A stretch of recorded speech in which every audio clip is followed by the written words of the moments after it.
నమస్తే D24 news కి స్వాగతం. నా పేరు యశ్వంత్. కాకినాడ జిల్లా ప్రతిపాడు నియోజకవర్గంలో కాపు ఉద్యమ నేత మాజీ మంత్రి ముద్రగడ పద్మనాభం ఆరోగ్యం మెరుగుపడాలని ఎర్రవరం ప్రసన్నాంజనేయ స్వామి ఆలయం వద్ద వైసీపీ శ్రేణులు ప్రత్యేక పూజలు చేపట్టారు.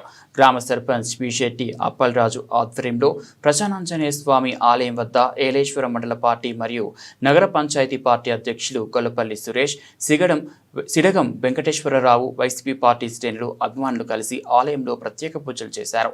ఈ కార్యక్రమంలో రాష్ట్ర యువజన విభాగ కార్యదర్శి బదిరెడ్డి గోవింద్, జిల్లా అధికార ప్రతినిధి సుంకర రాంబాబు, సామతుల సూర్యకుమార్, గొల్లపల్లి కాశీ, ఓలేటి చంటిబాబు, పసల నాగేశ్వరరావు, పలువురు వైసీపీ నాయకులు, కార్యకర్తలు, అభిమానులు హాజరయ్యారు.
తూర్పుగోదావరి జిల్లాలోనే మొగటులేని మహారాజు రాజకీయాలకి నీతి నియమాలతో కూడినటువంటి రాజకీయం చేయాలని చెప్పి అనేటువంటి ఆలోచనతో ఉండేటువంటి మంచి వ్యక్తి, మనందరి యొక్క ప్రీతమ నాయకుడు శ్రీ ముద్రగడ పద్మనాభం గారు ఈ మధ్యకాలంలో అనారోగ్యం చెందడం చేత హైదరాబాదులో ఆసుపత్రిలో చికిత్స పొందుతూ ఉన్నారు. దాన్ని పురస్కరించుకొని ఇవాళ మన ఏలేశ్వరం మండలం ఎర్రవరం గ్రామంలో ఎర్రవరం గ్రామ సర్పంచ్ బీసీ అప్పలరాజు గారి ఆధ్వర్యంలో మన శ్రీ ప్రసన్నాంజనేయ స్వామి గుడి వద్ద 101 కొబ్బరికాయతోటి ఆయన త్వరగా కోలుకోవాలి, మంచి ఆరోగ్యంతో ఇంటికి రావాలి. పూర్వం ఏ స్థితిలో అయితే రాజకీయాలు నడిపారో, ఆయన రాజకీయాలు ఏ విధంగా సాధించారో, ప్రజల యొక్క యోగక్షేమాలని కూడా తెలుసుకొని ప్రతిపాడు నియోజకవర్గ అభివృద్ధికి ఏ విధంగా పాటుపడ్డారో అదే రీతిలో రెట్టింపు ఉత్సాహంతో ఇంకా పనిచేయాలని చెప్పని ఆ దేవుడు మనసారా ఆయనకి ఆయురారోగ్యాలు ఇవ్వాలని చెప్పి కోరుకుంటూ మీరు సెలవు తీసుకుంటాను.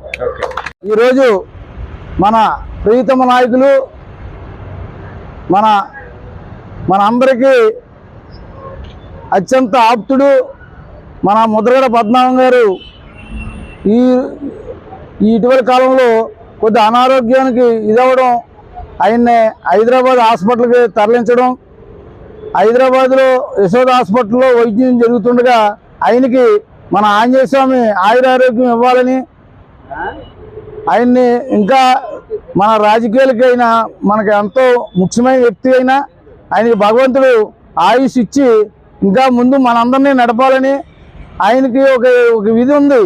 ఆయన నీతి నిజాయితీకి మారుపేరు మన ముద్రగడ పద్మనాభం గారు. ఆయన్ని భగవంతుడు కూడా ఆయనకు ఆయుష్ ఇవ్వాలని కోరుకుంటూ నేను సెలవు తీసుకుంటున్నాను.